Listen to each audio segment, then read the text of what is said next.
¿Quieres vivir como si estuvieras de vacaciones todo el año? En esta casa que te voy a enseñar, puedes.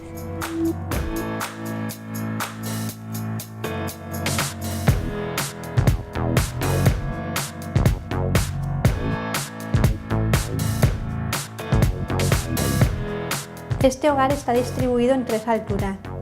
En la planta baja se encuentra la cocina, desde la que se accede a una amplia terraza, un dormitorio, baño completo y este amplio salón, con acceso a otra terraza, donde hacer los desayunos más especiales o las veladas más románticas. Podrás disfrutar de sus estupendas zonas comunes y de esta refrescante piscina.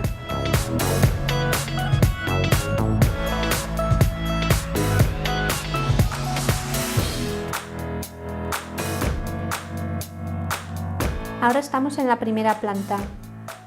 Sus 3 acogedores dormitorios y sus 2 baños completos hacen de esta zona de la casa el lugar ideal para tus momentos de descanso y relax.